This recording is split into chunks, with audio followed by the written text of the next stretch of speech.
The broadcast is now starting. All attendees are in listen-only mode. Welcome to the Archdiocese of Washington Department of Special Needs Ministries webinar, Teen Faith Mentors, Transforming One Another. In today's webinar, we will explore how teen faith mentors are being utilized to teach children and youth with learning needs across parishes in our Archdiocese. When a family approaches a director of religious education or a pastor with a child living with a developmental difference, such as autism or Down syndrome, and this child is ready to enter into Sunday school or religious education class, the first response we must always have is yes. Then the next important question is how? Parishes have taken different approaches and implemented different models in order to ensure all families are welcome to the fullness of our church community. One such approach has been to invite teens to come and teach the children or youth along with adult training and guidance. Why should a parish ensure all are included in all aspects of parish life?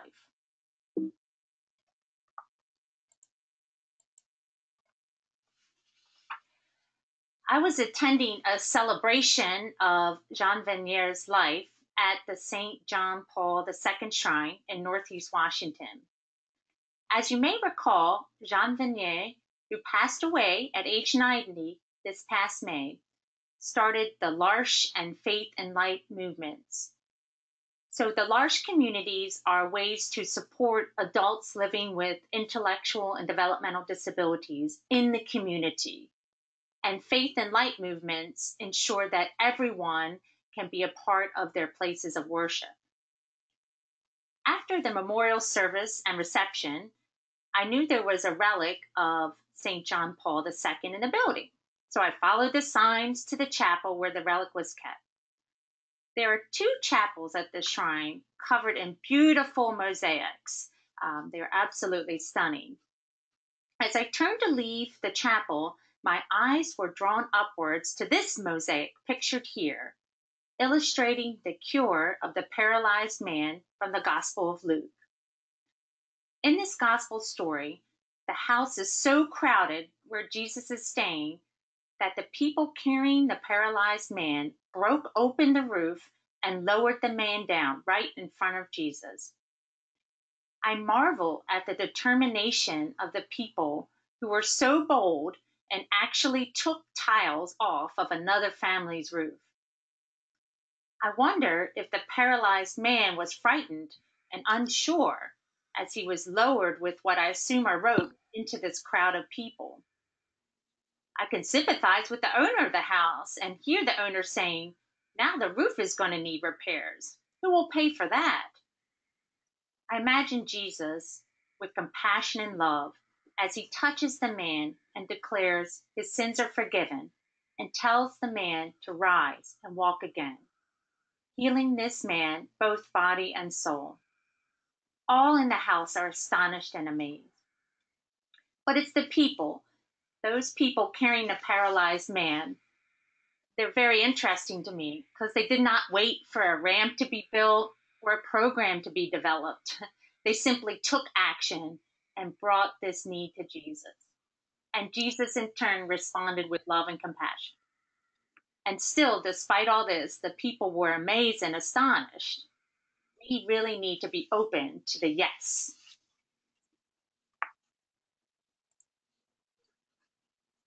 But at the same time, we do need to think about the how.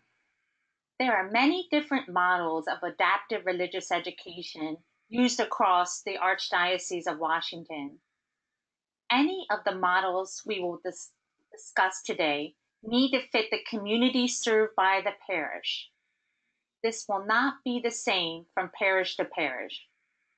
The needs of the children and the youth will also vary, and this might require flexibility in the approaches as well. What are some examples of models used for adaptive religious education? Some parishes choose to fully include the children and youth with disabilities into their existing program or parish classes. Other approaches have included the children and youth might be included part of the time of the class, such as an opening or a closing prayer, and then the children or youth with disabilities are then in a smaller group with instruction separate from the main group. In some parishes, one-on-one instruction has been provided, and it could be at the same time of the existing program, or it could be at a separate time. Some children in some of our parishes have also required even home instruction, where the catechist has actually gone to the person's home or the child's home, the family home, to provide that instruction, because that's what works with that particular child. Some parishes have decided to have a completely separate and standalone program with specialized materials and instruction. And in parishes across our Archdiocese, there's also been adaptive programs with a group gathering for opening and closing prayer. And then each child will go one-to-one with a teen faith mentor providing the instruction. And of course, there's always been any combination of the above models that we mentioned. All of these models require family involvement and intentional invitations to the family to engage in the life of the parish, such as attending and participating in Mass, serving as volunteers in the parish. What's also key with any of these models is the full support of the parish staff, and the parishioners. We are all called to serve the children and youth in our church. But let us go now deeper into teen faith mentors and how this particular way of supporting children and youth with learning needs not only transforms the teen and the child being supported, but also the parish. So, what is a teen faith mentor? A teen faith mentor first receives training and guidance from an adult catechist or program coordinator. This training is ongoing and covers how children with disabilities learn. And of course, it reviews our religious teachings and tenets that we want the children to learn. The teens are volunteers, and very often there's a strong collaboration with the program and the youth ministry of the parish. The teen is carefully matched one-to-one to work with the student. Now, this could take changing the teen faith mentor until a good connection is made with the teen and the student. The teen faith mentor works from a lesson plan developed by the adult catechetical leader, but then the teen is able to take and adapt that lesson to fit the particular needs of the student. Ideally, with this model, there is input and guidance from a teacher with experience in special education to guide that teaching and to develop lesson plans. There are a variety of curriculum available with templates already made for lesson plans and adapted materials for children with a wide variety of needs. Loyola Press is one that provides a full curriculum called Adaptive Finding God. The teen faith mentor meets with the parent or the caregiver after the lesson and tells the parent what the student should continue to work on at home. Parent or caregiver involvement is key to assist the teen faith mentor on strategies to use with the child and what techniques work at home to help the child learn. So why would we invite teens to be faith mentors for children or youth with learning needs? We know that it can be very challenging for a child living with autism, for example, to make friends and connect with their peers. There are many reasons for this, including challenges with social situations and understanding what to do and what's appropriate. And in some cases, the child living with disabilities might have difficulty communicating, using words to communicate. With a teen faith mentor, the student has one person near their age who is focused just on them. teens are able to adapt quickly to the needs of the student. Most teens are open to learning and sharing ideas. They typically do not have all the hang-ups that adults do. You will see pictured here a book by Deacon Larry Sutton, How to Welcome, Include, and Catechize Children with Autism and Other Special Needs. In this book, Deacon Sutton outlines how to begin a program with teen faith mentors and the strategies to ensure success at the parish level. This guide includes stories to highlight the strategies he proposes. So he really gives concrete examples from the parish where he implemented this on how it can work. And also, this book is now available in Spanish, and you can find that through Loyola Press.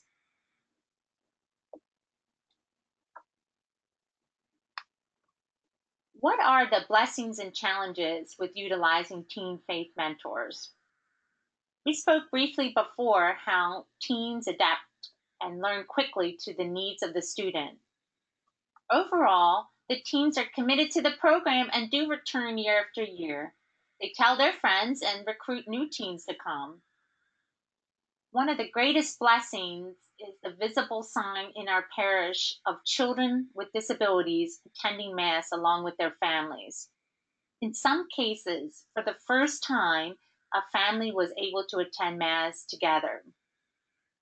For some parishes, they have held their religious education program with teen faith mentors before Mass, and then that allowed the teen faith mentor to attend Mass with their student, and that really helped the student to continue and participate and stay at Mass. And it was really a blessing for the entire family. The teens may see their student that they teach in school or other social events, and the teens aren't hesitant to wave hi and to greet that person. And of course, we know that there are challenges. There's challenges with any ministry or work that we do. Of course, the teens grow up and they go away to college or to work. And probably we can speak to this in many of our church ministries. There's always that ongoing recruitment of volunteers. So that can be challenging. Now, sometimes there can be a challenge with the match of finding the right teen faith mentor with the right student. So sometimes we might need to switch that or to make changes. And sometimes the student living with disabilities might have a lot of different challenges, and that can be very difficult for the teen. Now, ideally, there would be a dedicated coordinator and also technical assistance from a special education teacher to have that expertise in developing the lesson plans and the strategies. I have experienced here at the Archdiocese of Washington when the call goes out for special education teachers to help when this program is beginning, there are volunteers who have come forward. One of our parishes in Prince George's County actually had a teacher come forward who received one of the highest awards in the Archdiocese. So definitely when that call goes out, people do answer. Once in my own parish, I remarked to our guest speaker, Sherry Moitoza, how wonderful the teens are in our parish. And Sherry was so gently reminding me that, yes, the teens are wonderful, but it takes adult leaders to create those opportunities for the teens. So thank you so much, Sherry, for that wisdom you gave me that day.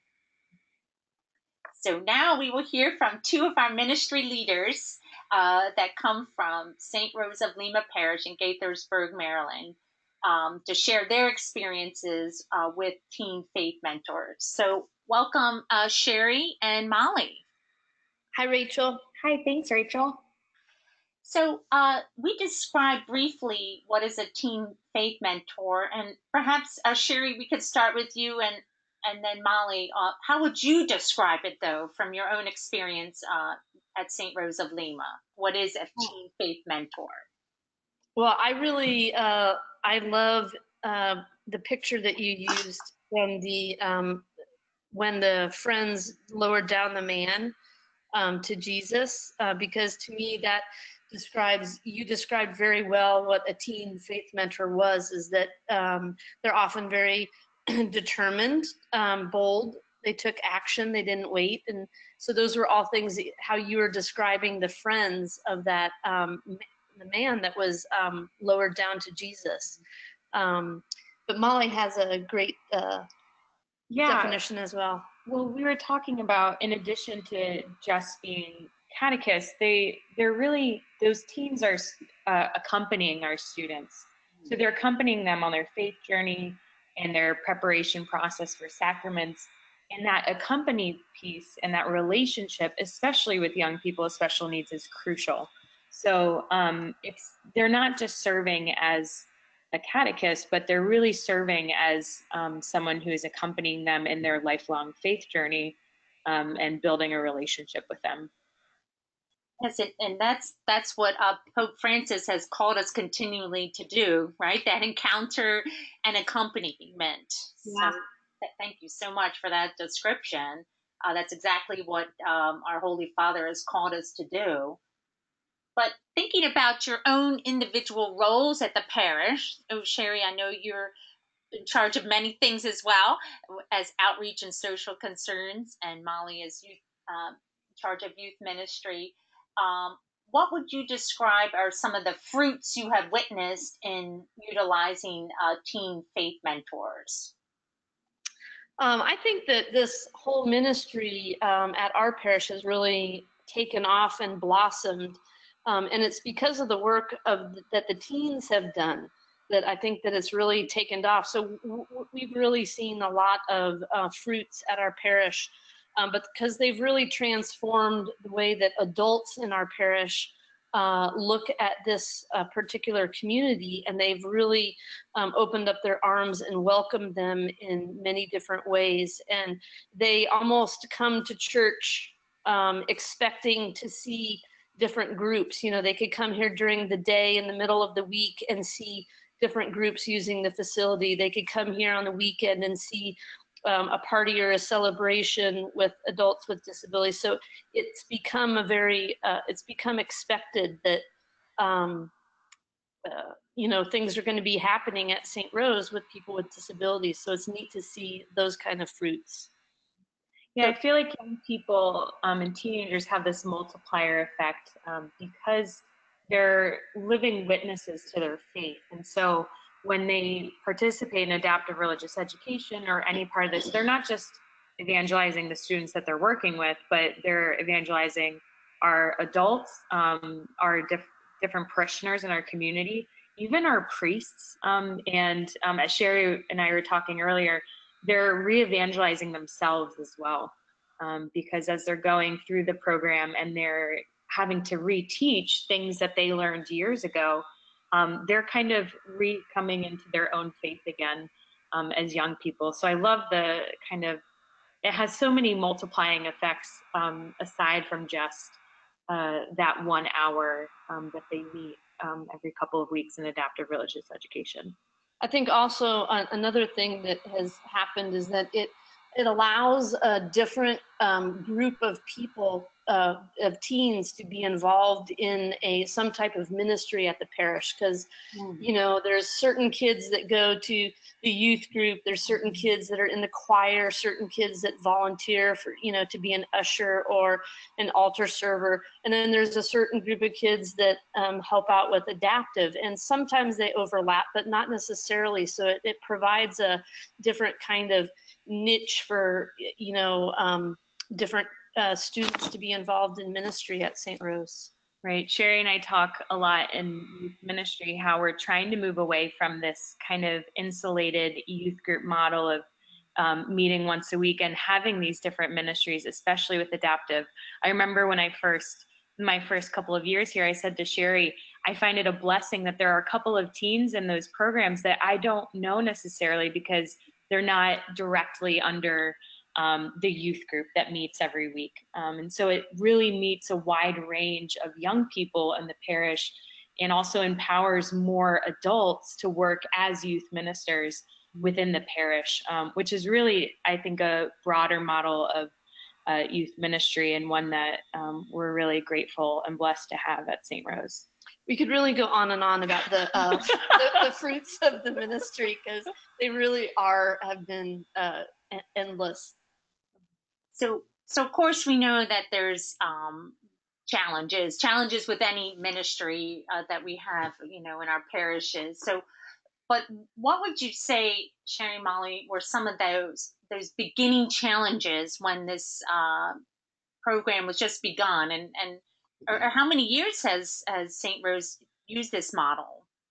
Well, we just finished our 4th year, and I think the initial challenge, and this would be kind of like an initial challenge for anyone who is wanting to kind of start a ministry like this, is that there's a certain amount of fear of jumping off and like doing something that, when we were talking about this idea, it was kind of a crazy idea.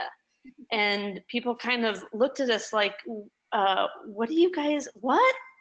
So they couldn't really understand it. So there's this fear of jumping out there into the unknown. And we were inviting teens to do something that we couldn't really explain to them, but they came on board anyway.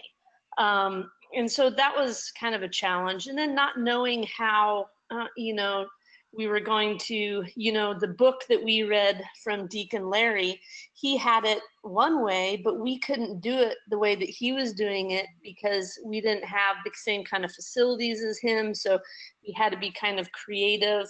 And it all ended up working out. But it is a little bit, I think one of the biggest challenges is kind of the fear of the unknown.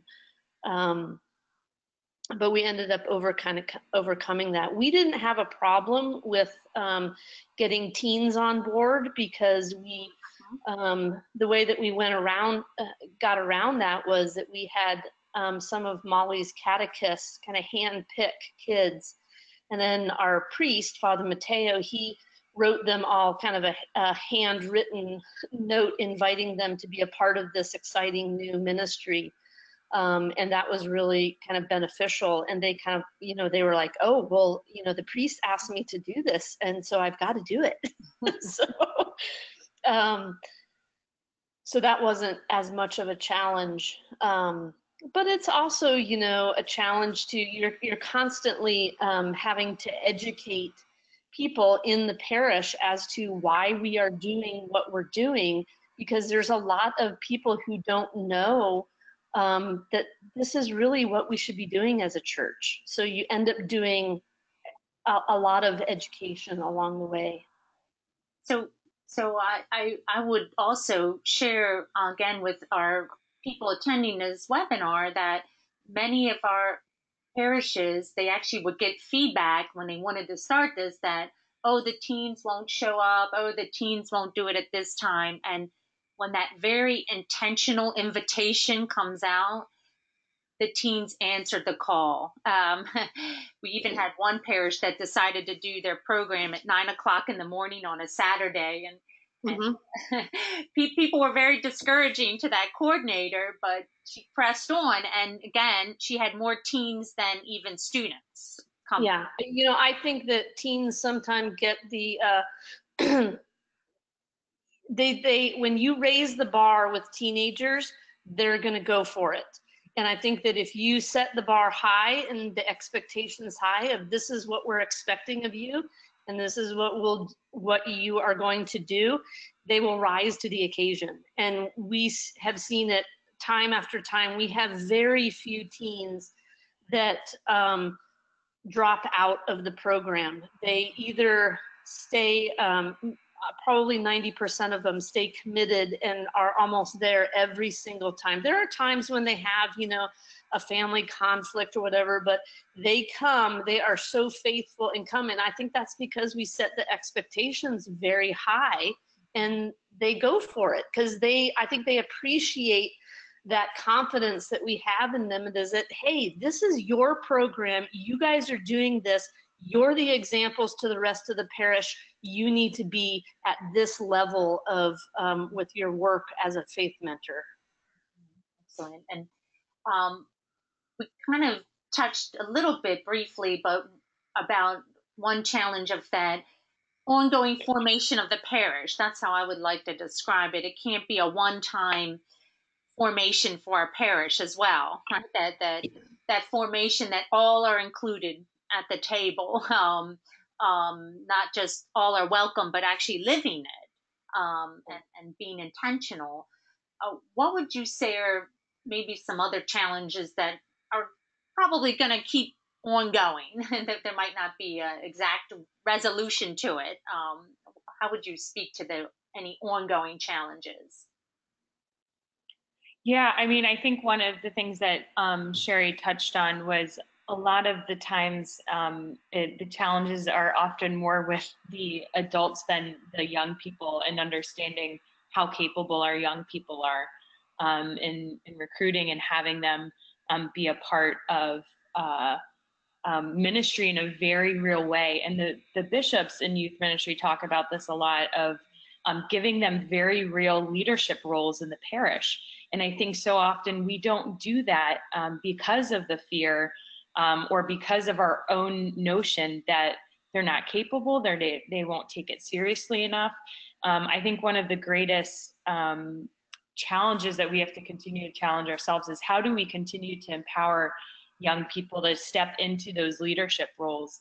And how do we change at a parish level our own understanding of young people and our own preconceived notions of teenagers, so that we're treating them as leaders and emerging leaders, rather than the kind of typical teen response of teen stereotype of not being committed, being too busy, maybe not taking their faith or other things seriously. But I think Sherry put it beautifully, that when you call them, they'll come. And when you invite them, they'll come. And when you raise the bar, most times they will step up to it.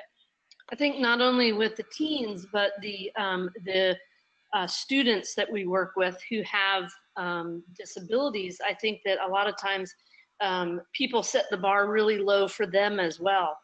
And we continue to do the same thing with them, as by setting the bar high for them as well, and saying, yes, you can be an altar server and you can be a lector. And we've had students who have autism, different kind of developmental disabilities, who have been lectors and who have become incredible lectors and incredible altar servers, and who have sung in the choir and have learned that. And that, if you raise the bar for them as well, like, you can do that. And if you have a partner and you have a faith mentor next to you teaching you how to do that, then you can be a full member of the church and participating in ways that a lot of people would say, oh no, they can't do that. But yes, they can, and they just need a little guidance. And our teens have been incredible, because they look at them in the same way. Oh, of course they could do that. That's fine. They'll be fine. So. Right. And I think a lot of times parishes might be hesitant because there is a technical side to it, right? Developing those lesson plans and kind of thinking about specific strategies to teach the children. Or what's been your experience with that? Do you feel like I don't know if expertise, but maybe some technical assistance on that side? Yeah, there is that fear of not being able to do it, but there is so much really good material out there that all you really need is a heart for people with disabilities and wanting to share, open up their faith in a new way with them. That you could use so many of these materials, whether it's from University of Dayton or Loyola Press or whatever it is. They're really incredible. And I think a lot of times we don't realize how many people are in a parish, that there are special educators in probably nearly every parish. There's definitely grandparents, parents, siblings who have had uh, or have known somebody with a disability, well, whether it's developmental or physical or whatever it is. But people in parishes, like everybody would almost raise their hand saying that they have known somebody. And by drawing from that pool of people, it's amazing the people that will come out of the woodwork when you start telling them that we need people. I mean, therapists, teachers, grandparents, whoever, who have all they really need is a heart for sharing the gospel with this group of folks. And I think some parishes, like I mentioned earlier, that they have had that similar experience where there are people in our parishes with this knowledge and expertise, but they never thought that particular gift could be used. That they're Yeah. waiting for that ask. And I would say just to kind of emphasize that when that call goes out, people really do answer. And again, it could be our seniors, right? We shouldn't discount them as well, right? People who are retired in our parish. Yeah, we have a group. I mean, in addition to the faith mentors in the program that we have, we've had folks who are seniors, who are, in their 70s, helping out with the parents, or just in the hallway as kind of some hall monitors, or assistants where they help, pass out stuff. And so there's a lot of different ways that you could utilize adults to help out with the program in addition to the students. Because you're right, there's people from all different ages could help out with this as well. Exactly. And that's how that kind of leads to that transformation of the entire parish, right? When we open up that invitation to anyone who's available, right? Especially with that. So kind of coming back to our teen faith mentors, what type of training or formation for the teens is provided for them as they enter into this journey? We have done several trainings per year. We'd usually do one at the beginning of fall and one at the beginning of winter in January, where we specifically do some training with the teenagers on what it's like to work with different special needs, what are some teaching strategies, and all that. And then also just some training on deepening their own faith and becoming better leaders. So we have done 2 of those. It's been kind of neat because as these ministries are increasing in the Archdiocese of Washington, we've been able to, excuse me, invite other groups who have ministries to be a part of these trainings as well. So we're doing the trainings together, throughout the Archdiocese instead of doing them individually, which is always better because then you get to know people in other ministries and you get to do it together and share the experience together.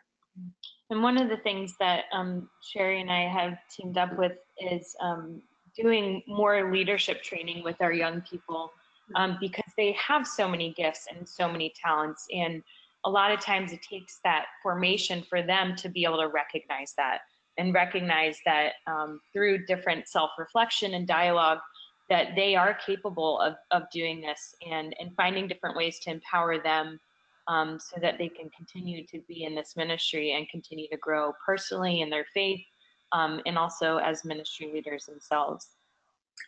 Another way that we help with the training is to partner. Oftentimes we'll partner an older faith mentor, like a student who's maybe a junior or a senior, with a new faith mentor who's maybe like a 7th or 8th grader, and they work together.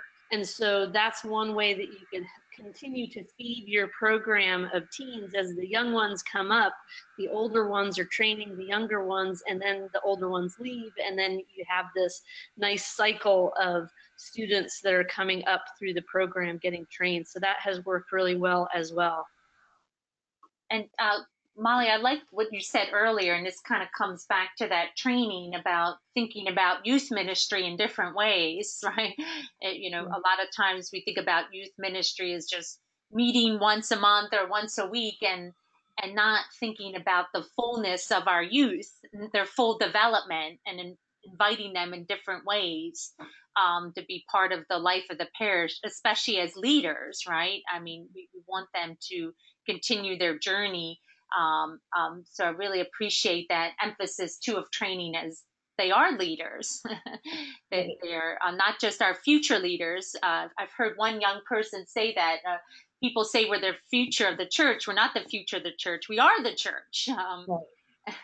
We're the church now. So I really like that emphasis as well on leadership development as well.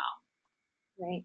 Yeah, of course. And that's something that I feel like we're always struggling with in youth ministry as trying to advocate for young people, because too often that is kind of the understanding at a parish level, even within leadership within the parish, not fully understanding that any way the young person is serving in the church or working in the church or being a part of and being engaged in our parishes, that is youth ministry, because they are engaged in a different way. And Sherry was talking about how many different young people with special needs and even young adults with special needs, but the number of young people that we have involved in being ushers and greeters and leading as cantors or in adaptive religious education, those are all part of youth ministry, and the different adults that work with them are youth ministers.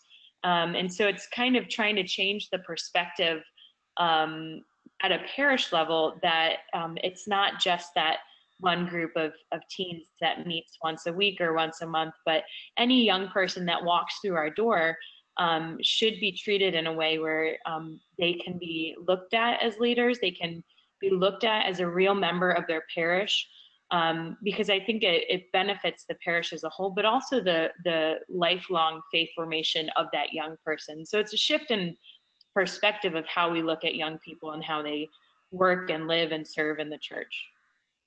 And I think too, the children that are being taught by the teens also see them as models, right? Because I've noticed a lot of young people tend to listen better to people that are their age, and we want that to be positive examples, right? So I'm thinking about the children being served too, the children with disabilities. They're going to model those teens, and if they're leaders in the parish, that's something that they're going to want to do to their abilities. Well, that's the whole premise of Deacon Larry Sutton's book, is that the reason why he started doing this with teen faith mentors is because in his studies of children with autism, he noticed that in faith conversations about faith, the students with disabilities would react in a totally different way when they were one-on-one with a peer versus a student and an older person, or that's like their parents' age or their grandparents' age. And so that's why he really went after utilizing peer faith mentors to do the one-on-one catechesis as opposed to an adult to a student, because those children really need and respond in a totally different way when they're with their peers. And the relationships that are built and the friendships, it just makes their faith and their faith journey even deeper. Yeah, excellent. So as parishes are thinking about inviting teens to be faith mentors, what advice would you give them as parish leaders, or maybe even just a parishioner that's feeling that call or ministry leaders? What advice would you give them? Yeah, my gut response to this question was to just do it and to jump in and to not be afraid. I think so often when we're trying new things, especially in the church or in ministry, we kind of get caught up with the details and the fear and the unknown. And I feel like our young people have really helped me kind of get rid of that fear a little bit to try something new and to do it, especially in a setting like this where it is such a huge need, and we weren't meeting that need, and so it's something that we're not just being called to do, but we really should be doing it. So to not be afraid, and to find, we were talking about the wealth of experience within parishes, to find leaders and people to help you within your own parish. We have so many talented people who aren't necessarily working in church ministry, but are working in the secular world and have a wealth of skills that can be adapted and transitioned to this kind of work and this kind of ministry.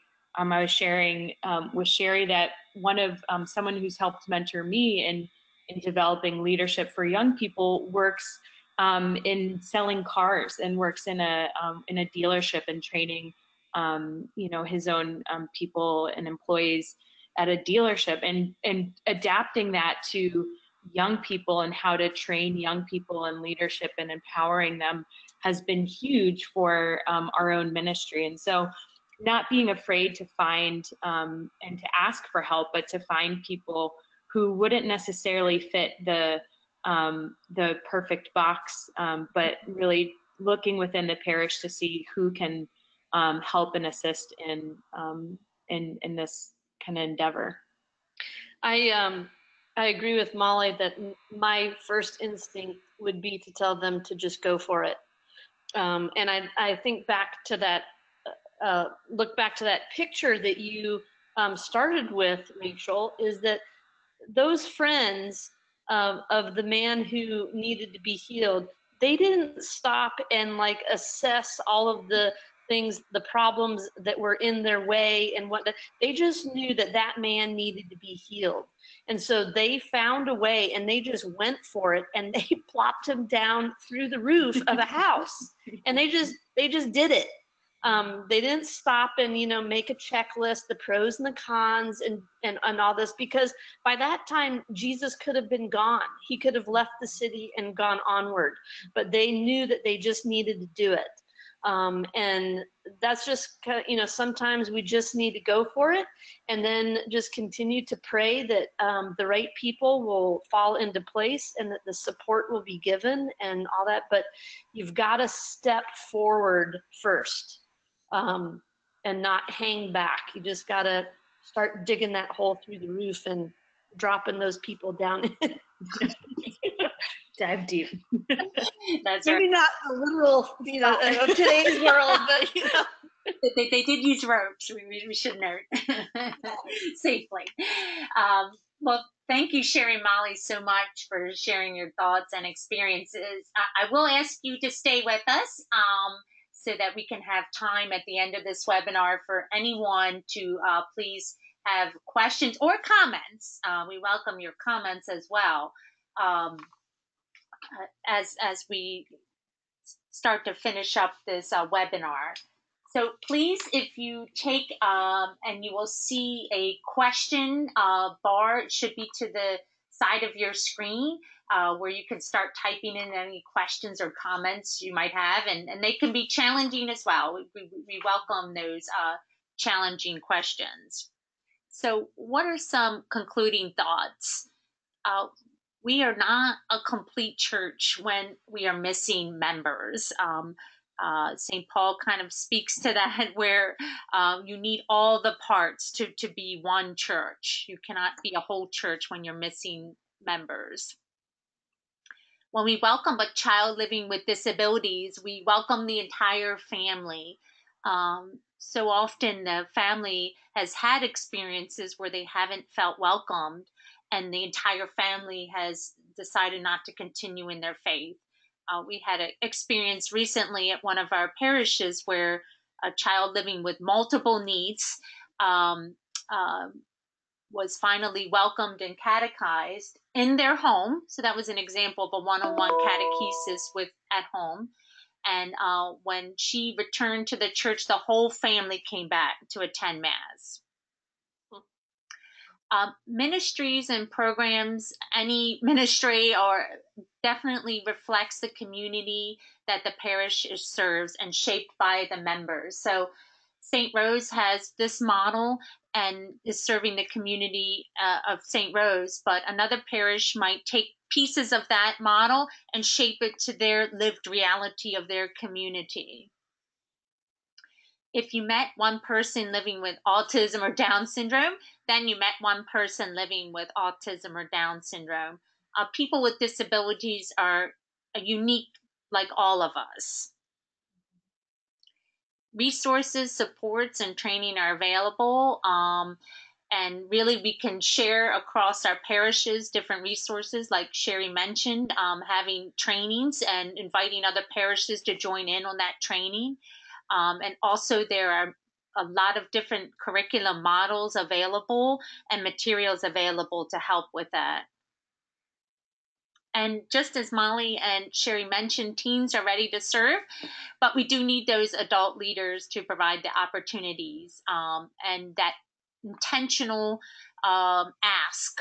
Just like Sherry spoke, where Father Mateo wrote a letter to invite the teen to be part. And that was an example of that invitation to those teens. So again, we invite you to have any of your questions or comments to please start to type those in. And again, we welcome any challenging questions you might have as well. And as you're typing in those questions, I invite you to some other resources that we have here at the Department of Special Needs Ministries. One is the Brunch Bunch, which is held at Holy Family Catholic Church in Mitchellville, Maryland. And that's just an opportunity to kind of share resources and experiences across many different ways, including community providers. And this month we will have what does it look like when you receive services as an adult? So just an example about how we can partner as church and community providers to share those resources. Also, again, in Prince George's County, every 3 months we have a gathering of faith leaders and community leaders to discuss how we can welcome and include everyone in our community. And all are welcome to this. It is held in Prince George's County. This meeting will be held at First Baptist Church in Glen Arden at their Bright Sea Road location. And all are welcome to attend this. And at our next spiritual community collaboration meeting, we will discuss how the faith communities can look towards employment and vocational opportunities for adults living with disabilities. So that will be the theme for our next spiritual community collaboration meeting.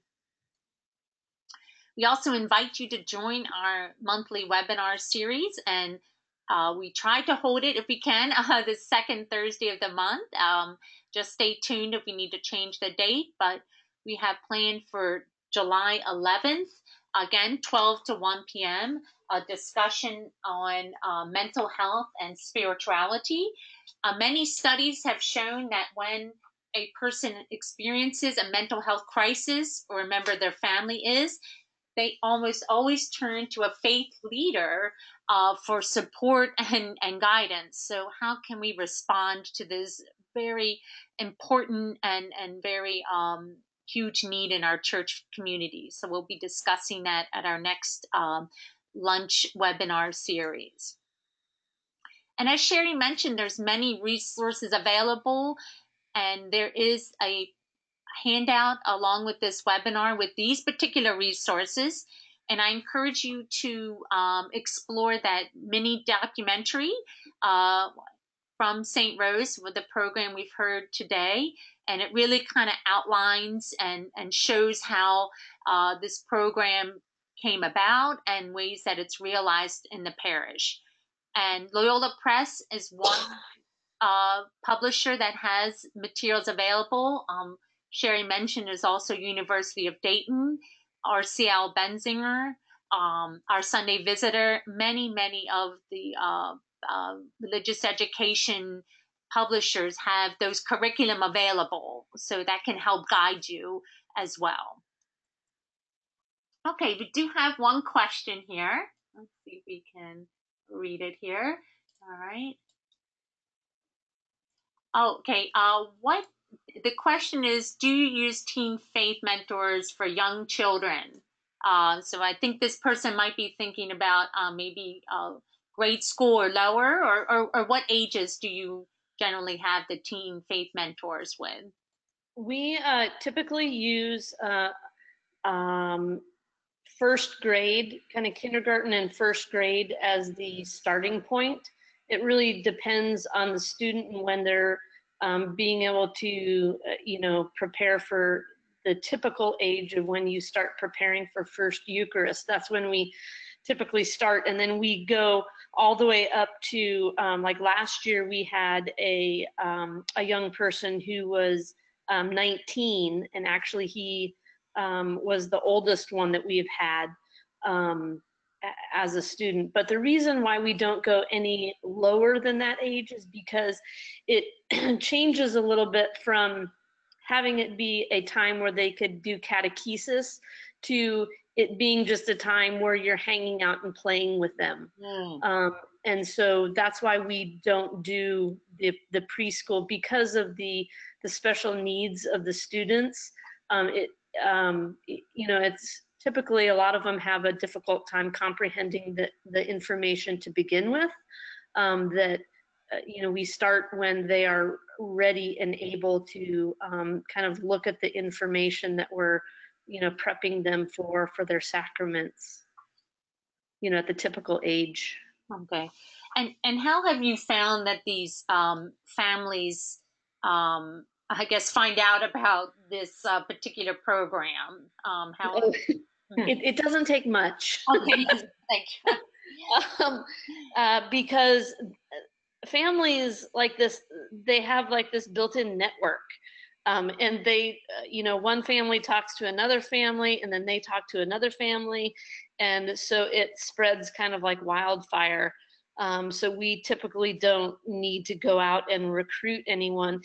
In our parish, it started kind of within our own parish, where there were several people who, one of our catechists, Sheila Shea, was working with one-on-one, and that's how she's started it. She's been doing that for like the last 10 or 15 years, where she's been working with people, first 1 year it's one kid, another year it's another person, and then it became 2, and then it became 3 and 4 people, and then we decided, like, well, let's just make this, let's jump off and make this a full-fledged ministry where we're doing it. And the first year, I think we had like 12 families that came with their students, and now we're up to about 20. But it really did start with that one very small group, right, Sherry, Molly? Yeah, and then it really, the next year it was more, and the next year it was more, because they do, and I would say we're probably relatively stable at 20. We really can't do more than 20, because, you have 20 students, then you have 40 parents, and you have 30 faith mentors. That ends up being a pretty large group. Right. So. And two, we didn't really talk about. I talked briefly about the importance of parental support, but there is a group of parents that meets while the children are being taught as well. Yeah, we have the parents stay for the program because it's a relatively short program. We found that about a half an hour is about the maximum time that the students are able to stay focused before they, lose their attention. And so we we come in together, we sing a song and pray together, and then the parents go in one room, and then the students go in other rooms, and the parents have basically it's like a small faith group where the parents are getting some kind of spiritual exercise that they do together, or a training, or they just get a chance to talk, or they get a chance to just be quiet and pray.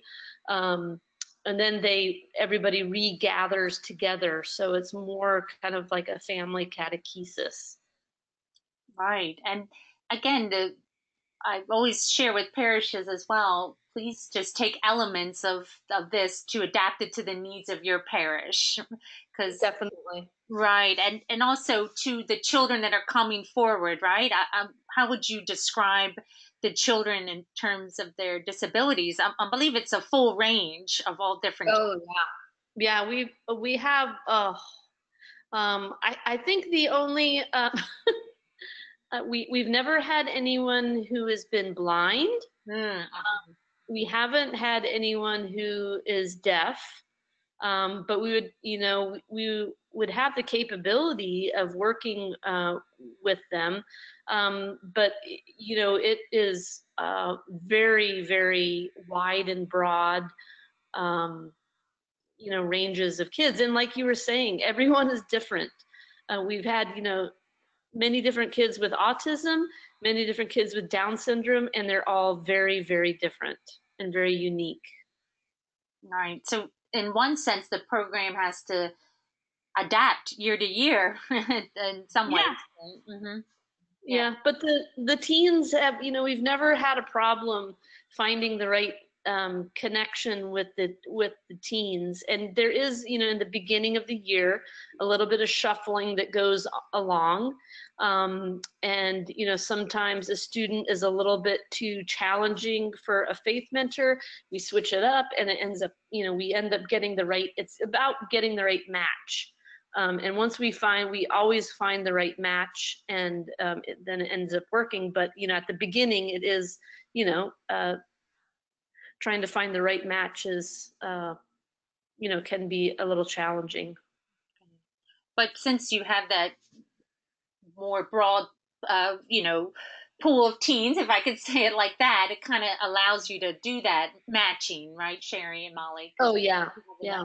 Group that you could adapt that quickly, right? Yeah, and then we have faith mentors who have been a faith mentor for 3 or 4 years, and you match them up with a new person, and then they kind of do the training, and it makes it a little bit more comfortable. Perfect. And Sherry and Molly, I know I've offered St. Rose as we conclude this webinar. If anyone is interested in learning more, I will put them in touch with you both, because I know St. Rose has been an excellent resource for several of our parishes as well, and again to share resources as we should.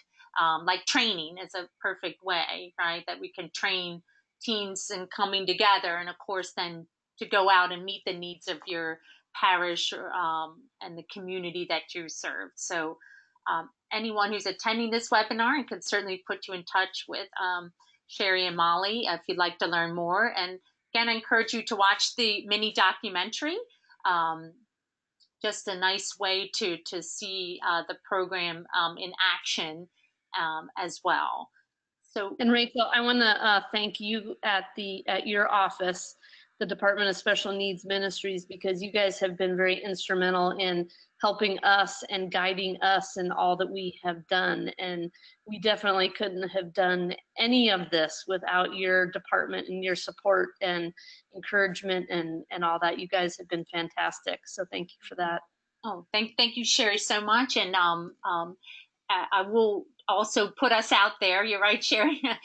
We're here for you at the Department of Special Needs Ministries in any way we can support and help to gather people together. Because I think Molly, you spoke to that, and that this is how we are as church. We need to welcome all. That this is who we are. Is is making sure that all and ensuring that all of our members, all of the people of the church are welcome at the table. So please do not hesitate to get in contact with us as well. Awesome. Thanks, Rachel. All right. Thank you, Molly and Sherry, so much. And again, any of our webinars are also available on the Archdiocese of Washington website under our Special Needs Ministries tab. So you can hear some of our past webinars. So thank you again, Sherry and Molly. Thank Thanks, you. Rachel. All right. Thank you, everyone.